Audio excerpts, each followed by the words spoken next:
we are going to talk for about an hour, maybe a bit less than an hour, on this exhibition that Céline has on at Plus One Gallery, but also to get more broad and more kind of like deep into your practice at the same time as well.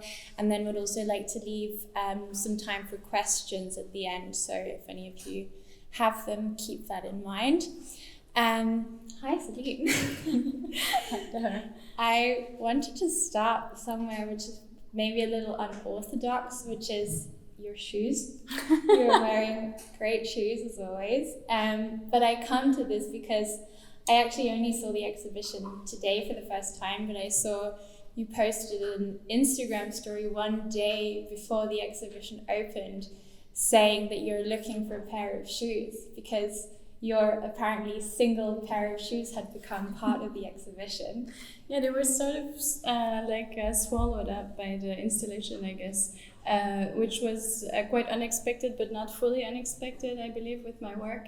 But they were just laying there and they sort of became part of the setup, which is part of the way that I work. I think that like during the build-up, situations occur and they become part of the final setting. So during the build-up, material amasses and communicates and spills over, and some glasses of water remain, and other spillages. I think my shoes indeed became a spillage, and I'm missing them already. So you're glad when the exhibition's over, you can have them back. No, but in general, I find that with most of the works that have made it into the exhibition, with your practice in general, it seems like your objects and your materials have quite interesting origin stories, and the way that you source these and the way you come across the things that ultimately then make it into the exhibition is just as much part of the work itself, even though it's maybe not acutely visible. Maybe you can talk to that and also to some specific examples that we have in the show, like this one. Yeah, indeed. I think what the end result is an installation that combines all these different materials and different media. So there's often like sound, smell, different materials, text, and performative elements coming together. And the stories of where things come from and where they will go afterwards have indeed become like a big part of the textual element, and just my interest in how these types of artistic productions can work. So this specific component is a book on a carpet that was a display I found a few streets away from the gallery. During Antwerp Art Weekend, I passed by there and saw this big, beautiful carpet with this single open book with its bleached page on it. And then contacted the shop owner asking if I could borrow the carpet and still have it for sale at the gallery. So it's kind of transposed and trying to bribe the very sweet carpet man into allowing us to show this carpet in a new setting, saying it would like grant him good publicity, which is quite true, I must say. Quite a lot of people have been asking where this beautiful carpet comes from. So in that sense, the sourcing of this piece indeed is a good example of thinking of borrowing or finding a way to have materials in the exhibition that are there for a temporary amount of time, but also not having to store the pieces afterwards. And the way I understand it is that this is a more long-term concern of yours as well, right? You have an ongoing research project called The Conditions of Raw Materials. Would you like to tell us a bit about that? Because I think it's integral to your practice, but also integral to a lot of what we'll be speaking about today. Yeah, so I'm going to try to keep it brief, but Conditions for Raw Materials is a research I'm doing at the Royal Academy here in Antwerp with Nico Dox and Thomas Combe. It's a START project, and in that research, which is basically also just the material I've been thinking with and through for the past shows that I've been making, I try to consider how to make exhibitions without being left with storage, which is the first pillar. The second pillar is how to think about value and financial component of being an artist and making these types of shows. And the third one is how to use text as a means to store ideas in a more meaningful way and keep thoughts on exhibitions in a possibly more fulfilling way than the mere photographic documentation that we're used to having from exhibitions. Mm-hmm. We'll get more into each of these elements, specifically this question of value or the politics of pricing, and then also your relationship to text further on. One thing I would like to ask you though, if we look at your show, maybe we can go through some more pictures. We see a lot of it is kind of almost ready-mades, we could say, or things that you kind of find and then, as you say, borrow, put into the exhibition. And I came across a quote in a Moose article written about your practice, which said that she tries to erase the traces of her authority as much as possible. And we've been speaking, I know that this is changing, but I thought that was really interesting to ask how your idea of borrowing, lending, kind of assemblage, how that maybe changed your idea of what it means to be an author or authorship in general. Yeah, I think like thoughts on value and on writing also are always linked to different collaborations. So I've been working with people from different fields for a longer time as well. For example, with CMMC, with this performance where we receive a massage for 6 hours a day, 4 nights in a row. So kind of crossing different fields within the work, or here like collaborating with a hairdresser. But I'm already losing my thread. Yeah, I think indeed like there's this component of ready-made and of materials, and I think what I'm most interested in is like the circulation of thoughts and materials, and like also how to bring across a thought. And indeed, like the idea of like leaving my hand out of the show was like a really big thing for a long time now. Jason, the gallerist, was happily surprised to see that my handwriting had made it into the show rather than asking someone else to copy it for me. And I think also in some of the components now in the show, like with the shoes and the handbag and stuff, there's more of this like slightly domestic or like slightly domestic and handmade, I would say, like crappy craft coming in as well. But I'm more interested in the way that these objects can kind of convey something and then go back to a circuit that they belonged to before. This is just a gallery chair that I borrowed for the haircut that then ended up being in the show because it was suddenly there and it kind of made sense within that moment. Mm-hmm. Yeah, I mean, that's kind of the typical art historical way to define authorship as well. Like, you are the artist and therefore you have made the decision that something is art and therefore it is your authorship. Mm-hmm. But your way of kind of making some of these objects then go back to being like not art, or then to like leaving the gallery setting again, I really feel complexifies this in a really nice way. And I think of your practice almost as like some kind of holistic systems thinking. And I get, you're a writer as well. I always have this with writing where I feel it's such a collaborative process with editing and like the people who inform these stories, and I feel that comes through in your practice as well. Yeah, I think like now bringing this up, I also think of like the collaboration with like sort of almost invisible or an outspoken collaboration with the person who documented the earrings. So there was this pair of earrings I wanted to get for the exhibition, thinking about value and how we present ourselves in the world, and how jewelry is this like perfect example of how you carry yourself and can communicate an idea of wealth. And I was wondering what this actually means and what this actually is. So I was thinking of having a pair of ruby earrings in the show and fell in love with the documentation images that showed these ruby earrings, and went into conversation with this person who was selling the earrings online, who got very confused at my request to also buy the rights to the images. And it was really interesting to have that conversation and to have to acknowledge to this person that I am well aware that this is an unusual question, but what value do you attribute to these images, and how do you relate to this, and how would you price something like this? And I think this is like something that was a big part of this show as well, seeing it was the first time also showing in a commercial circuit. So these thoughts on value and on authorship and on who owns what, when, and how, and for how long became like a reason the more something that was something active to play with. Mm-hmm. Mm-hmm. Yeah, I was going to ask this as well, as it's your first show with a commercial gallery. You probably had to have different conversations about how to actually create value or how to create sellable objects. And I think these are discussions that are not publicly had in the art world, and they're still quite like mystified as to how to attribute value to goods. And I was actually asked today by your gallerist that we speak specifically about this, because apparently it was quite an interesting process how you kind of came up with the pricing for your works as well.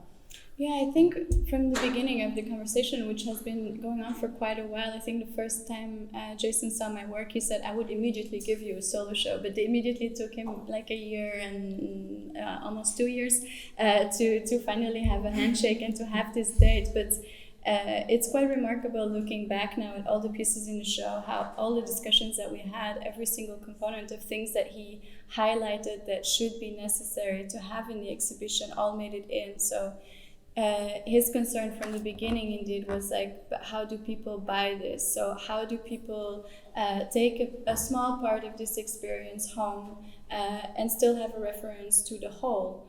Or how do you make people slow down when they come into the exhibition? So there was also this conscious decision of filling the room quite like a bit more than I would usually do. I would think it's a bit more crowded.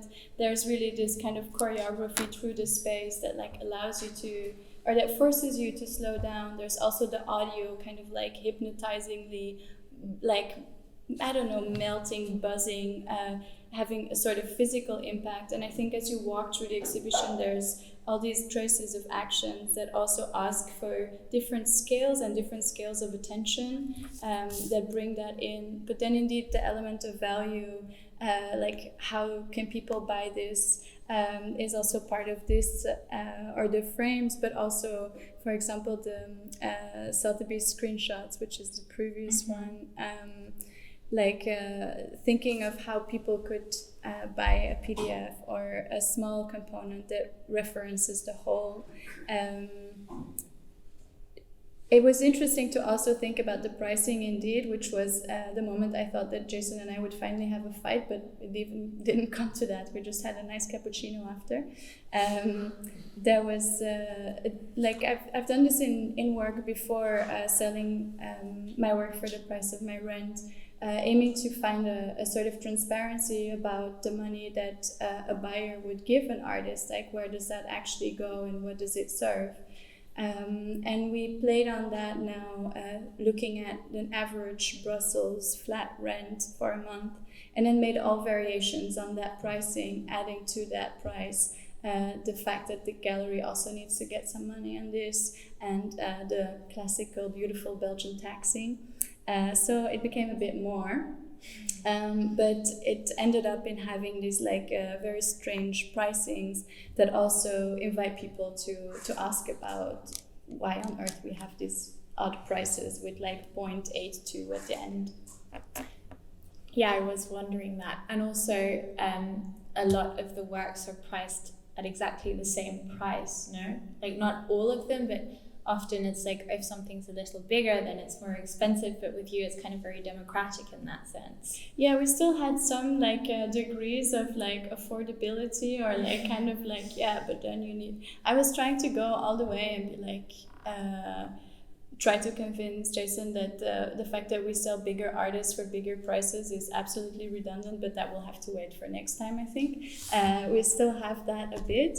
But there's also still time to think of pricing for other shows in the world, I hope. But we indeed try to also have democratic components and just kind of divided by 2, to have like a 2-week rent, to have a 1-week rent, to have like a year of rent for the whole installation. So it was really this scaling of prices, I would say. So what you're doing with the pricing in bringing all these dynamics of the commercial gallery world, of the art world, to the forefront of your exhibition is something you do not just with that question, but also with labor questions, for example. And I feel a lot of this show also concentrates on this idea of revealing what's hidden, or kind of the insides and the outsides and the backsides. Also with this work, which we only have this picture of, maybe you can't tell, but this is actually a fridge, and on the other side is the front where the gallery workers store their food. Can you talk about this one maybe? Yeah, I was thinking about, I often have these organic components in the work, so like fruits and vegetables and mushrooms and things. And here the show is 2 months, so I had to find a way to bypass that. So the egg yolks are salt cured, so they can keep. And there's also indeed like the food of the gallery workers, thinking of what fuels the people who actually fuel a place like that. And like looking into the belly of the beast, as it were, or like exposing this thing, and also in that sense thinking of curation and status and representation, because I believe that the gallery workers will then also be a bit more self-conscious of what they're eating, or thinking of how they come across, how other people are literally like through the glass window front seeing what's happening in there. And is also inspired by this series of looking into the inside of the fridge of these influencers. I found this page online that was called Behind Closed Doors, and you can see like these influencers and their only green vegetables, really. I really like this series, and I got quite obsessed with it, and then got in contact with the platform, trying to convince them to collaborate for the exhibition. But then reached out to all these influencers, and then somehow got lucky enough to get a 170K person to answer and to convince her to also sell me the rights to the image that she took of her fridge, which is also part of the exhibition. It's in the drawer, like a little print. Yeah, I think we don't have a picture of this one, sadly, but that means you're just going to have to go and see the show if you haven't already. But the fridge thing is interesting as well, because when it's posted online, this reveal is very much curated as well, right? So that complexifies that again. Yeah, I was also thinking about the status of that image, because when I talked to her about the pricing of it, she said normally she asked 850 euros for any image that was used of her. But then I was thinking of this image being kind of an in-between status of not being like her at the beach wearing a certain brand or something, but this semi-snapshot from an iPhone, and like how that like upgraded or degraded the quality of the picture, and it being for that platform, so semi-commissioned and semi-curated, she going to like her going to the shop to buy the right things. So I was interested in this in the slipperiness of that image in the first place. Can you describe what happens when you kind of message someone randomly online to ask for their images, or what happens when you go into a carpet shop and ask if you can have the carpet? I mean, these must be quite unusual encounters to have, because they in a way break a social code. And can you tell us what kind of draws you to that kind of interaction as well? It's indeed like the strangeness of this interaction that I find really interesting, which is also something that's sort of like invisibly playing in the exhibition. I think that the fact that I borrow something insinuates that I had to convince someone to borrow it to me, and the type of intimacy it takes to have someone's trust to borrow a 6,000 euro carpet. But luckily, writing a nice email is a very good one. And I think also a bit of charm. like there's a bit of like knowing when to make the joke, the kind of, but also I think like a kind of uber transparency. So I think it's the recipe for most intimacies in this world. But I'm interested indeed in this like this strange closeness, or borrowing this intimacy from other people, or finding a moment in which people have to reevaluate what they normally see as something else, and challenging these thoughts and opinions on value and on closeness, and also bringing these people into this art world and having a discussion with them, and openly, I don't know, like also from my side, being extremely open about the budget that I have, or the money that I get, or how much I have to pay, or and I think that there's something really interesting that occurs in this sudden baring of chests with strangers. To a certain degree, then, it kind of seems to me as if there's a great deal of chance or faith even to your practice, and if you hadn't walked past this particular carpet shop, that carpet might have not been part of the exhibition, or the same with this image or the earrings, all of this stuff. Is that something you would say is an intention of yours, or something you work with to just go where things flow? I think it's somewhere between like control and looseness that the work makes and also ends up. But I definitely enjoy being in a state where everything around and every encounter has like the potential to be something that can become part of a piece, or can become part of the show. I think it just creates an alertness and a sleepiness in every moment that I find really attractive and fun to play with. I think this is maybe also a remnant from my performance duo CMMC, where we kind of trained ourselves to hear fragment over whole. So listening to like someone do a talk and only hearing short pieces of phrases that when they're pulled out of context become something else. That was really like a really big part of our practice, at least for my side. And I think I still do that now, kind of like scanning a situation and seeing them all as loose potential elements as well. And I think there's something just really exciting that the research is constantly everywhere, also in a lot of like bullshit stuff. And that there's this fluidity of like fluidity of approach, but always this integrity and an openness and a curiosity. I think is just really exciting. Yeah, I find that very beautiful. But I wonder then, how does it start? Like, how did this one, for example, start? Do you start with just something that triggers this interest, or is it like a mood or a feeling or a text even? Yeah, I think it starts with the conditions that are given. So the conditions of the gallery in this case, also the exchange with Jason was really important. But then it sort of, accumulates and builds. Like, I mean, this carpet, which is sort of like filling the space, I would say, and the drawers, which are also there, only came in the few weeks before. So it was more, I often just like write out the exhibition like in this little booklet in like full pages of text.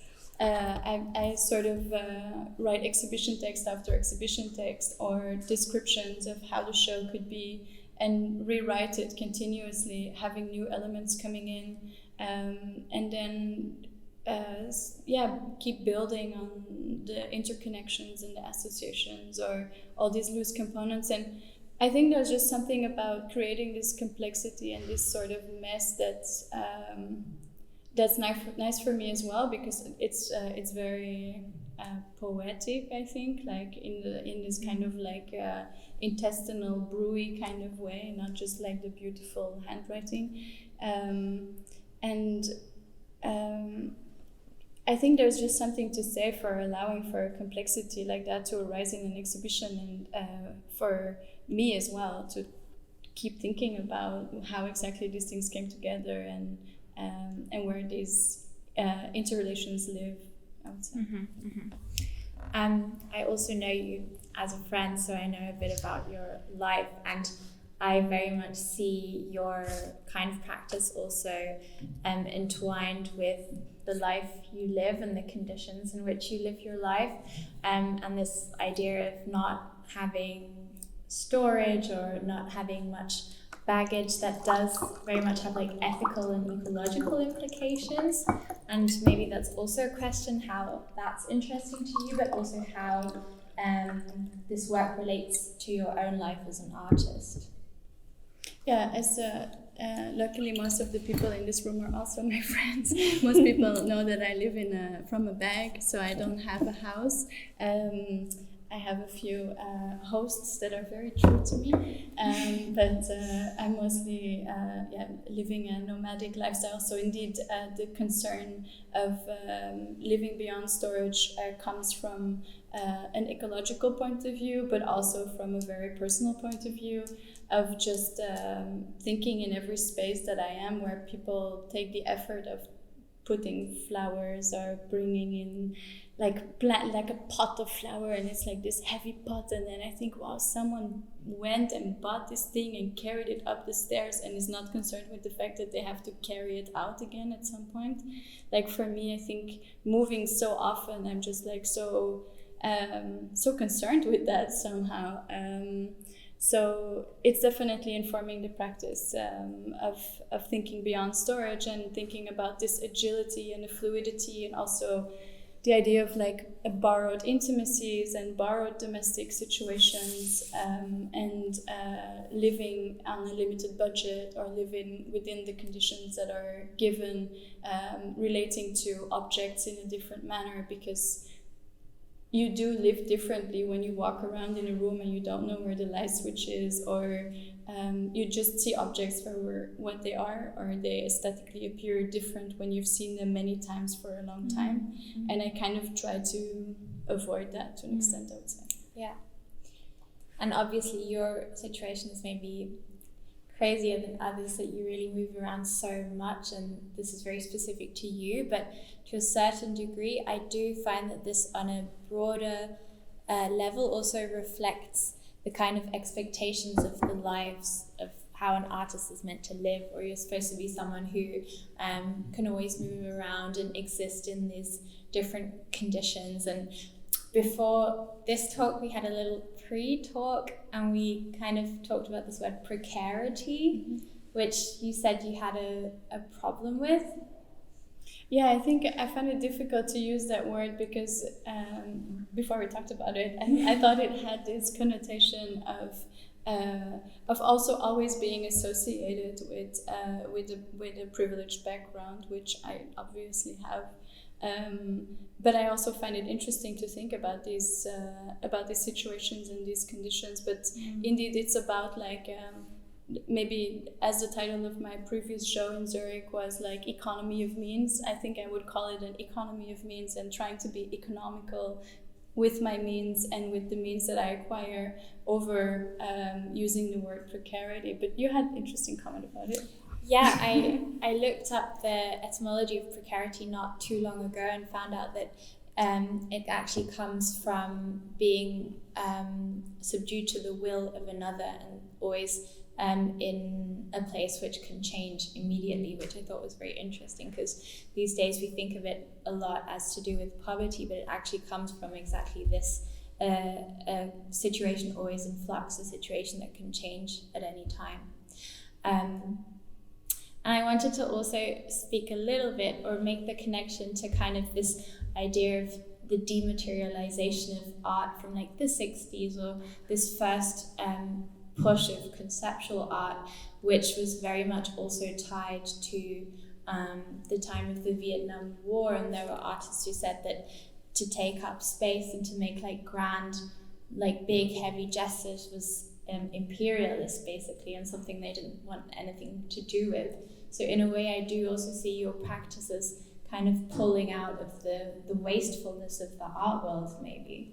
Yeah, I think there's wastefulness in different ways, like in the way of indeed like having the storage, or the kind of like the weight of a production when like a lot of material is being brought, and like body's weight, like this literal weight of like carrying the material.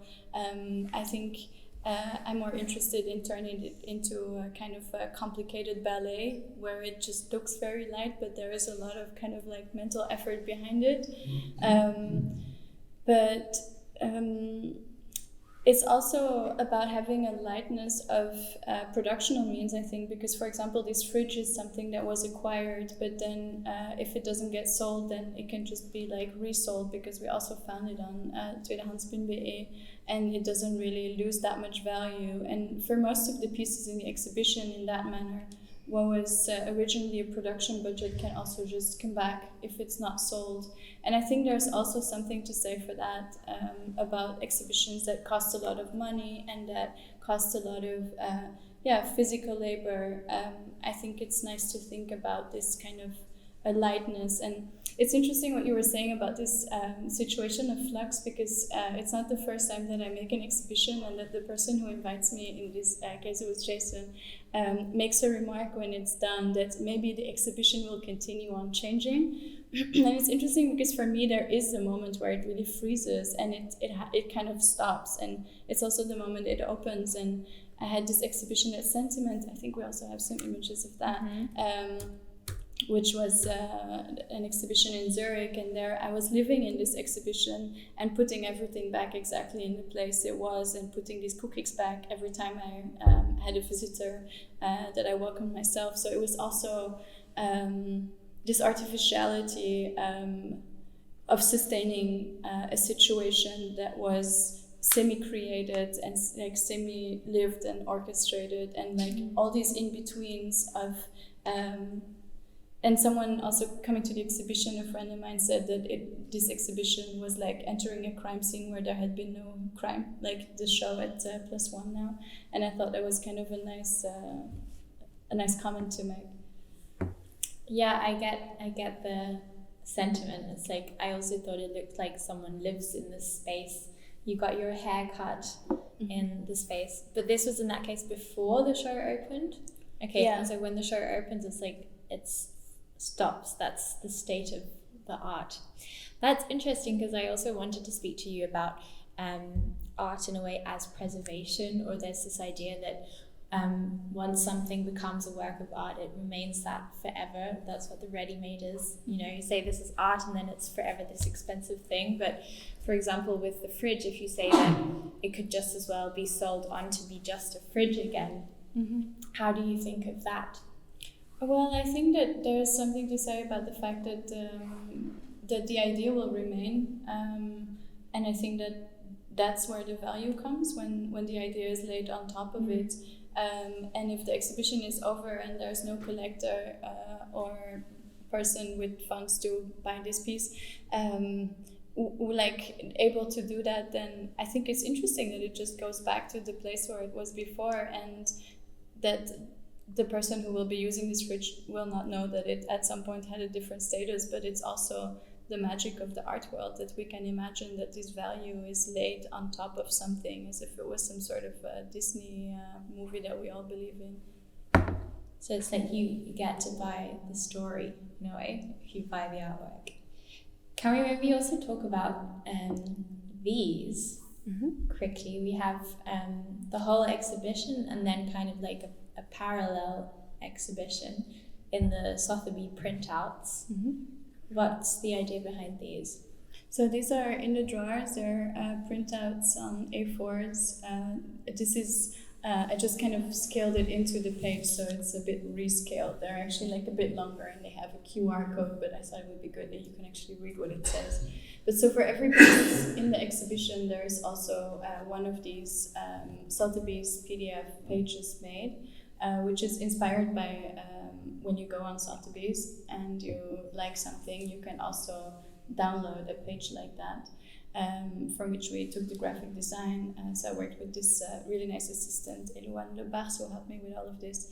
And we took the graphic design, and we're thinking about, I was thinking about this idea of how it's interesting that for the labor I want to share the co-authorship, and when it was for the idea I was like, I was thinking about yeah, I was thinking about how the representation of the idea can just as well carry the object. So that you can choose to either buy the earrings, or you buy the representation of the earrings, or you buy the carpet, or you buy the representation of the idea of this carpet in this show, which also makes it a bit lighter in price, lighter in physical weight for storage as well, because the storage problem is not just mine.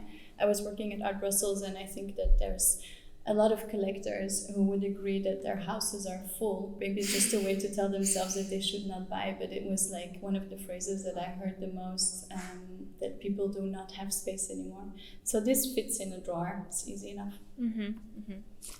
So you're very much, when you're highlighting value and pricing in your work, you're not like pulling out of any kind of capitalist system, but what I really like about your practice is that you kind of seem to, not be some kind of arbiter of ethics. I think you also said this in your NICC talk yourself, but you're more like muddying the water and also showing your own involvement in this system as an artist.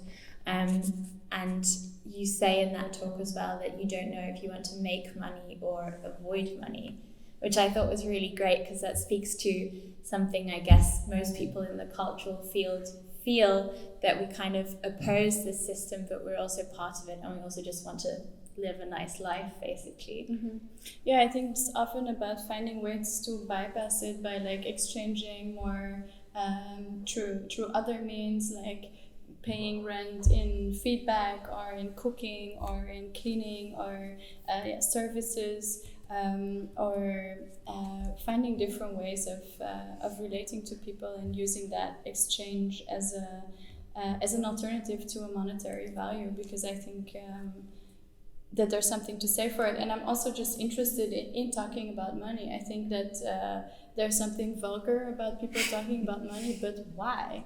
I mean, it's a weird thing. Like, it's like both money and sex is like the two things that like people are not supposed to talk about, and it's like the one thing that like it's so present. I was gonna say it's the one thing everyone's thinking about, which is not true, obviously, and thank God. But like it's just very present, and I really think that it's a very strange thing to still have a taboo about, and that I'm interested in opening up that conversation. Yeah, especially in the arts. It's like, what's your fee? It's this weird push and pull in a way. No one really knows how to answer that question. Maybe we can speak about this performance briefly. This is an older work by you, right? But I think it speaks to these questions in a very fun and interesting way. I think it's also quite of a key piece in terms of thinking about money. So this is with my duo CMMC, with my dear friend and colleague Mirte van der Merk. We made this performance for Museum M, and it was the first time we got a bigger budget, and we were thinking, okay, what do you do with a bigger budget? How can you use it in a way that's kind of like tickling that idea of the bigger budget, but also playing on so many other layers. So indeed we decided with Pharmacon, this piece, to receive this massage for 6 hours a day, 4 days in a row in the museum. Which was a very solid experience, I would say.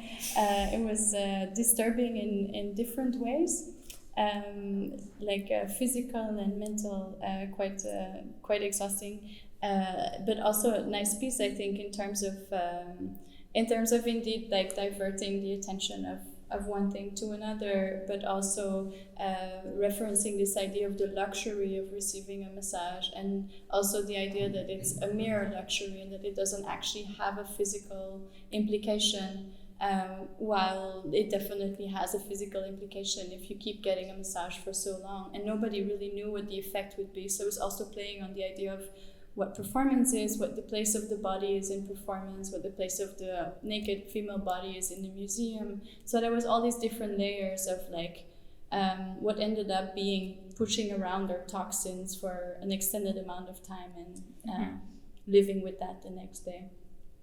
And then people came to see you getting a massage. Yeah, most people were like, oh my God, I would love that.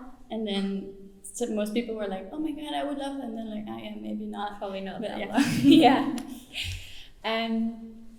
This is also a question of labor, of course, like who's actually performing. Yeah. Is it like, yeah, who's Totally. performing, who's working, who's being paid. Yeah. And it's a pretty kind of strong gesture to just be like, I'm just going to get a massage for 7,000 euros, basically. Were people angry with that at all? Or how was the reception of that work?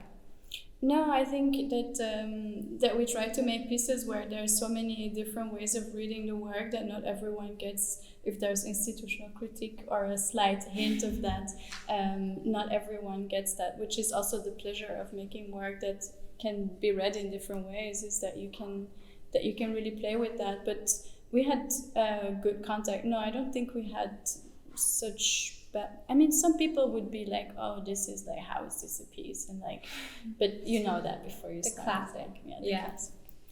So this is maybe a tricky question, but so to kind of benefit and exploit a system, do you think that is, in a way, perpetuating it, or maybe to ask the other way around, is there even a point in like dismantling or critiquing a system that one sees as faulty?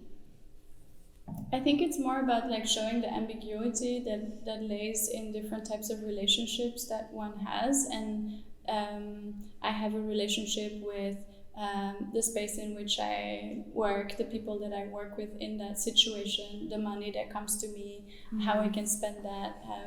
And I think it's more about showing the sleepiness and the muddiness in all these different steps. And that much more than taking like a fixed position. I think it's more about making a face at someone, like at a stranger in a bus, and being like, when they pass by, and then those people being a little bit confused and making something of it. I think it's a bit more that gesture, a bit muddy. It's a little disruptive, even, you would say? Maybe, but then for some people it's also just like, it looks aesthetical, looks nice. What a pretty show. So we've talked a lot about the kind of conceptual elements of your work, but to reduce it to that, I think would definitely not be right, because when you enter the space, there's such a physicality to the exhibition as well, and a sculptural sensory elements to the work too, especially this one, which I really like. Can you tell us what this is? Yeah, so these are salt-cured egg yolks. So it's egg yolks cured in salt, which I asked my partner to conserve for me. So they were put in salt and dried out, and then shipped through various other friends to make it to Antwerp via Amsterdam from Berlin. So it was also about this trip that they had to take in the end, and the process of drying them and finding a way to have this organic material that becomes part of the exhibition that could keep. And besides that, the egg as well has such a kind of symbolist quality as well. Is that anything that you considered, or is that part of this work too? Yeah, I think in terms of like energetic value, and maybe eggs also live in other places in people's bodies, yes. Great. I think we are nearly done. I wanted to ask you about one more element, or one last element, which is also so central to what you do, which is writing and sound. And you wrote your own exhibition text like you usually do, which is or it's not the same, but there's also a sound piece in the gallery. Can you tell us a bit about that? Yeah, so usually with all the previous exhibitions, I was always physically present myself during the show and narrating the exhibition to the people who were visiting. In first instance, I wanted Jason to hire me to come work in the gallery, but then I thought this would mean that I would like work indoors in summer in Antwerp, and then I thought I would rather be outside and swim.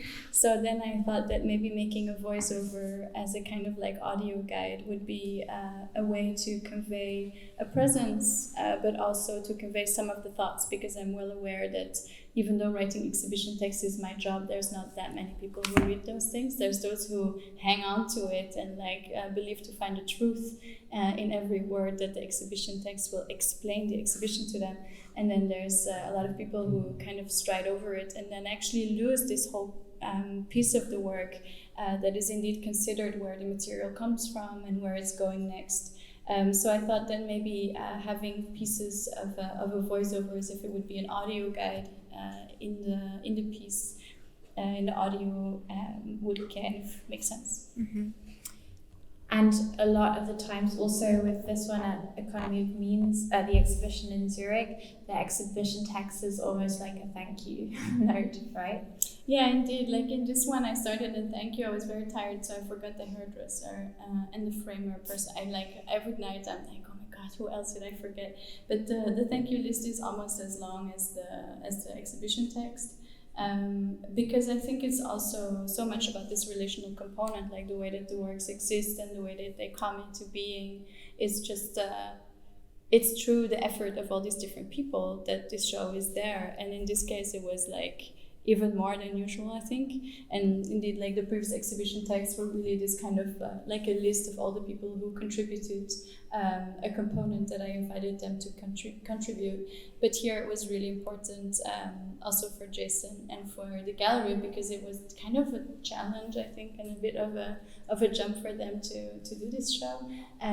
So I wanted to make a little gesture and a little arm reaching and write an exhibition text that was as comprehensible as possible and as communicative, and leave the poetry for everything else in the space. Mm-hmm.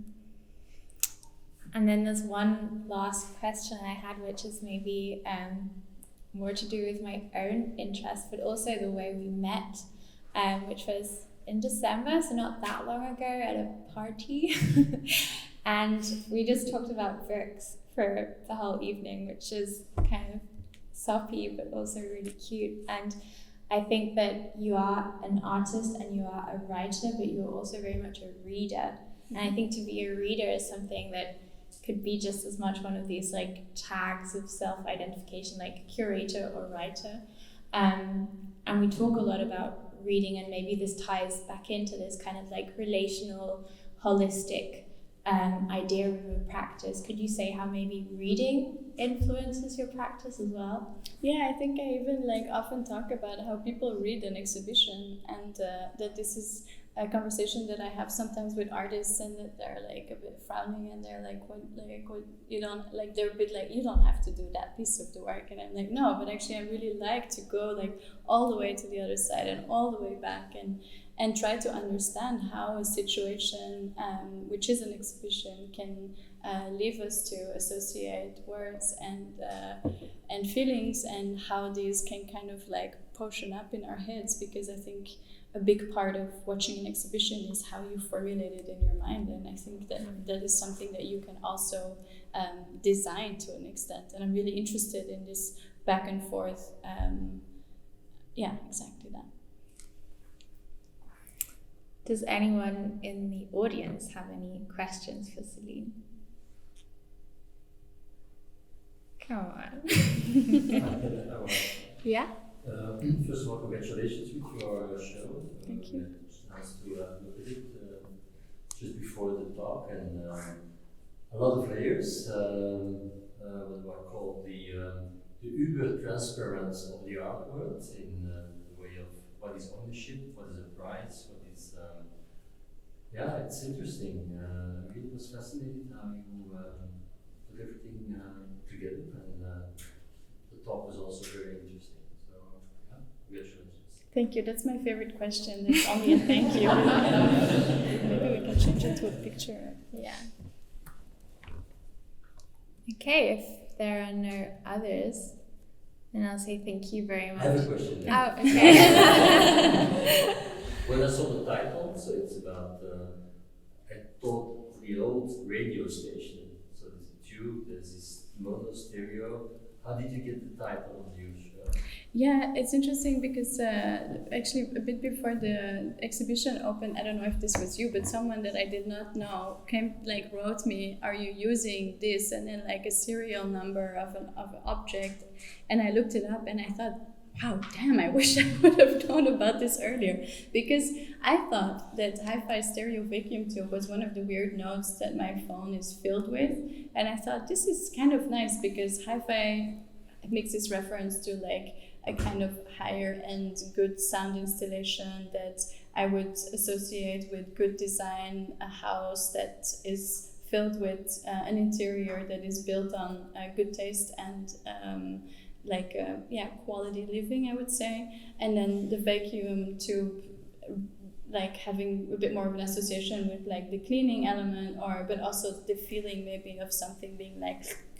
And I think that this is all things that I was thinking about. And I often also keep the material, like the lists of words when you go on these weird websites and they're like associating 15 words to sell a hair clip or something. This like Chinese kind of like find all the words. And I thought this was one of those. So when the show opened, I realized that indeed it's a thing in itself. So I'm very happy that even I do not understand the title of my exhibition to the full extent. Yeah, if there is no questions, we are also funded for a drink, I understood, so we can enjoy the other fuel of the art world. A drink. Thank you for coming. Thank you very much. Thank you, Céline.